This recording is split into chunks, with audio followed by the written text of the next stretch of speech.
Mga tanong ni Shelo Magno sa mga DDS. Unahin muna natin to si Shelo Magno. Alam niyo po, may tatlo siyang katanungan at iisa lang po.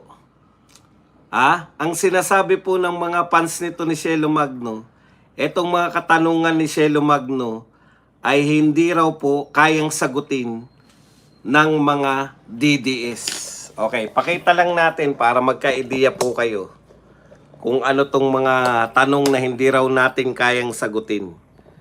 Kaya nga gusto kong sagutin para patunayan Ayan po, mga tanong ni Shelo Magno sa DDS. Kaya ba talagang sumabak ni Sara sa matinong debate? Ikalawang tanong, naninindigan ba talaga si Sara para sa kababaihan? O tikom lang ang bibig niya kapag kabastusan ay galing sa sarili niyang kampo, gaya ni Representative Suntay at Atty. Topacio? At ikatlo, ano ba talagang ambag ni Princess Sara sa paglaban sa korupsyon? Yan daw po ang mga bagay na hindi kayang sagutin ng mga DDS. Okay, pagbibigyan naman natin kasi syempre wala pa naman yung impeachment, alas 10 pa naman po, di ba? Alas 10 pa po nila isasalang si BP Sara. Pagbigyan po natin, sagutin po natin isa-isa.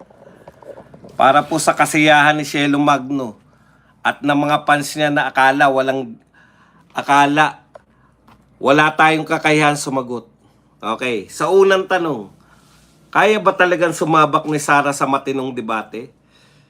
Alam niyo, pinauso lang po yan ni Lovely. Kaya mo tinatanong yan, Magno. Kasi kayo, mga mang-uuto kayo kay Lovely Granada.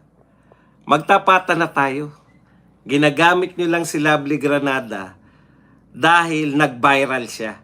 Yung paghamon niya ng debate, bigla nyo na-realize, oo nga no, bakit hindi namin hinamon noon pa si BP Sara ng debate? Diba? Nakaisip kayo bigla dahil ang pupurol ng utak nyo Ang tagal na ng confidential fund, ang tagal na ng Mary Grace Piatos. Pero yun pa rin yung pinanghahawakan nyo na pambanat kay BP Sara. Biglang may dumating na fresh ang pagmumuka. No? Isang napakagandang babae. Ang ganda Lovely, pangalan pa lang, Lovely na naghamon ng debate. Bigla nyo na-realize, pwede pala yun. Sana ginamit namin yun.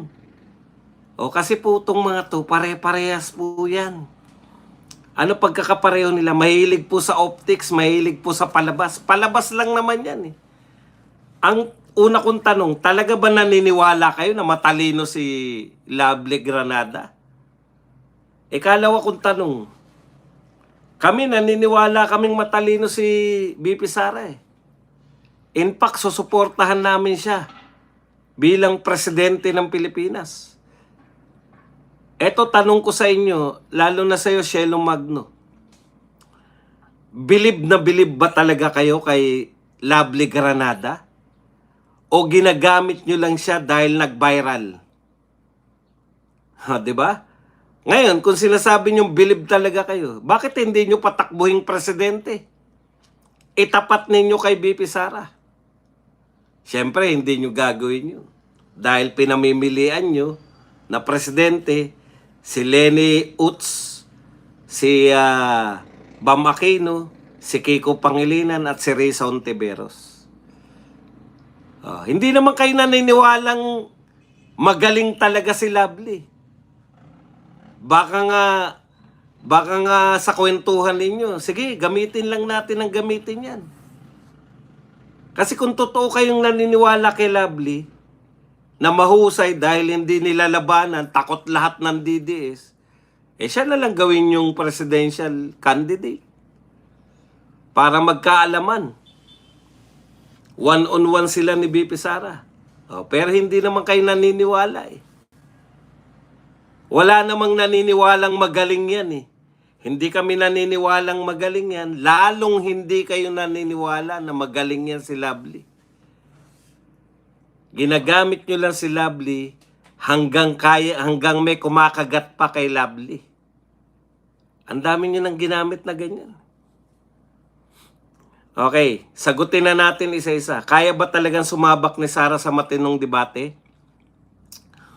Hindi po best debater ang tinatakbo ni VP Sara. Ang tinatakbo niya po ay presidente ng Pilipinas. Kung ang tanong nyo, kaya niya bang mamuno bilang presidente? Opo. Napatunayan niya na yan sa Davao na kaya niyang mamuno executive. Napatunayan niya na dahil sa dami sa mga achievement ng Davao City nung panahon ni VP Sara. Pero kung ang question po ng debaters, napakarami po siguro na mas magagaling na debater kay VP Sara. Pero hindi naman po yan usapin eh. Ang tanong, yung mga na-awardan ba na best debater sa iba't ibang universidad, may kakayahan bang mamuno? Kahit barangay captain lang? Magkaiba po yung debater at saka presidente. Okay, ikalawa niyang tanong, naninindigan ba talaga si Sara para sa kababaihan? Hindi lang po siya sa kababaihan. Bilang future president, pinaninindigan niya po yung mamamayang Pilipino. Again, hindi po siya tumatakbo bilang representative ng mga kababaihan party list. Siya po ay tumatakbo bilang presidente. So hindi lang po kababaihan ang kanyang ipapaninindigan, kundi lahat po ng uri ng sex. Okay? Pati nga hindi sex, pati nga pananaw, katulad ng mga LGBTQ, RSTUV, WXYZ. Iginagalang din ni VP Sara. Ikatlo, ano ba talaga ang ambag ni Princess Sara sa paglaban sa korupsyon? Okay, bilang Davao City Mayor, numero 1 po sa lahat po ng pamilyang Duterte na nanungkulan bilang Davao Mayor. Sa lahat po ng kanilang panunungkulan, nangunguna po yung paglaban sa korupsyon. Kung hindi po sapat yan, kung ngayon po ang iniisip ninyo, ipwera yung pagka-mayor, aba, si VP Sara po, ang unang naglantad sa korupsyon ni Martin Romualdez at ni Saldico. Ni hindi nyo nga mabanggit na korap si Martin at si Saldico.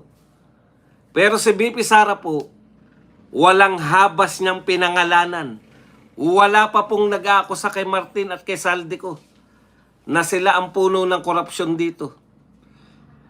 Inakusahan na po sila ni VP Sara na sila ang pinuno ng korupsyon. Sila ang may control ng budget ng Pilipinas. Si VP Sara po consistent na nag-expose ng korupsyon ng BBM government na hindi nyo ginagawang mga dilawan kakamping at mga makabayan black. Hindi nyo tinutukoy yung korupsyon sa BBM government. Yan yung sinasabi natin. Tinatanong mo, ha? Meron ano ang ambag ni Princess Sara? Siya lang po yung mga Duterte group na pinamumunuan na kinikilala si VP Sara. Yan lang po ang mga tunay na grupo na tunay na lumalaban sa korupsyon. At pinamumunuan po yan ni VP Sara. Hindi ba kayo nakikinig ng kanyang mga speeches? Hindi ba kayo nakikinig ng kanyang mga saloobin? Ng kanyang mga press con? Aba, makinig kayo paminsan-minsan para malaman nyo kung paano po nilalabanan ni VP Sara yung korupsyon. In fact, naipangako niya na yung kanyang vice president ang gagawin ay gagawin niyang corruption Sara. Nakatutok lang sa pagsugpo sa korupsyon. Oh, hindi ba namin kayang sagutin yung mga tanong ni Shelo Magno? Napakasimple lang ng mga tanong na yan. Ay yung tanong namin ang hindi nyo kayang sagutin. Bakit hindi nyo mapangalanan yung mga pinuno ng korupsyon sa Pilipinas? Ikalawa, bakit kain suka kayo sa mga pinuno ng korupsyon? Bakit na imbes na labanan nyo yung korupsyon, kakampi nyo pa yung mga corrupt officials? Yan ang sagutin nyo, yung grupo nyo, Cielo Magno. Bakit hindi nyo binabanatan yung BBM government? Ngayon ang panahon, breaking all records, ito na ang pinaka-worst corruption na hinarap ng Pilipinas. Alam nyo kung bakit? Kasi kain-suka kayo. Mas gusto nyo pa na manakawan ng Pilipinas kaysa maging pinuno si Sara Duterte. Kaya ginagawa nyo ang lahat ng paninira kay Sara Duterte na hindi naman kailanman naging epektibo. Habang sinisiraan ninyo, wala na po yung Sara Run, Sara All. Nananawagan lang tayo ng Sara Run nung hindi pa po tatakbo. Ngayon po, tatakbo na po. Nagdeklara na nga Support na po tayo, hindi na po Sara Run. Support Sara Duterte na po tayo. Bakit ayaw po ninyong labanan yung banatan man lang? Kung ayaw nyo yung term na labanan, bakit po Duterte po ang binabanatan nyo kahit na sangkatutak po ang korupsyon? Tapos sasabihin nyo na hindi namin kayang sagutin. Napakasimple lang naman yan. Kayo hindi nyo kaya. Yung nauna ko pang tanong, kung bilib na bilib kayo kay Lovely Granada, gawin yung presidential candidate. Suportahan nyo. Hindi nyo naman po kaya Bakit? Kasi si Lovely Granada po ay wala naman kayong bilib kay Lovely Granada. Baka nga pinagtatawanan nyo pa yan Katulad ng pagtatawa namin sa kanya. Kita nyo po, feeling niya tuloy, ang tali-talino niya talaga. Ang dami namang humahamon sa kanya ng debate, kay kapwa niya vlogger.